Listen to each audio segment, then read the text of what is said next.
Live report. Gisalikway sa Department of Environment and Natural Resources Environmental Management Bureau kung DENR EMB Region 7 ang subli nga pag-abli sa Inayawan Dam Site isip temporary nga transfer station o ang ahensya ningon yang binalo landfill magpabilin na nga ubos sa rehabilitasyon nunod sa makamatay nga pagkahugno nitong Enero 8 nga mikalas og dili mo minus 36 ka mga kinabuhi og miangol sa daghan pang mga empleyado. Atol sa executive session sa Cebu City Council, si Konsehal Joel Gergener, ang chairman sa Committee on Environment sa Konseho, gipangutana ni EMB Regional Director John Edward Ang bahin sa pagdumala og pagtimbang-timbang sa bureau sa duha ka mga site.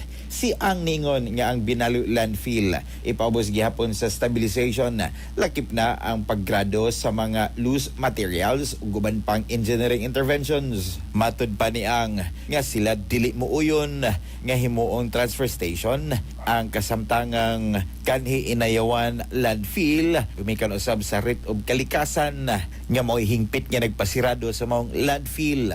Ang direktor miingon nga ang EMB nakadawat og mga taho gikan sa Prime Waste Solutions, ang landfill operator og nagpahigayon og technical assessment apan wala siya personal nga nagabisita sa site tungod sa mga limitasyon sa iyang schedule.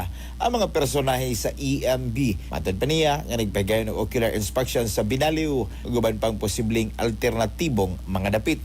Una niini ang lungsod sa Alugizan, pinaagi ni Mayor Ignacius Moreno. Mitugot na nga makalabay ang Cebu City sa ilang basura apan sunod lang sa usa ka buwan. Para sa itong magkatropa nga mga kalalakinan, kinsa na problema na sa ilang lawas ng kalipay. Karon magkatropa, di na ka na nga ikabalaka. Gumikan kay ang Turbo Dietary Food Supplement for Men. Mapalit na kini sa inyong mga suking butika. Kay sa Turbo, wagas ang lakas. Alang sa nagiusang Pilipino para sa Pilipinas, kini niya certified turbo user katropang Philip Sarojano, XFM News. XFM report. Exciting! Good morning.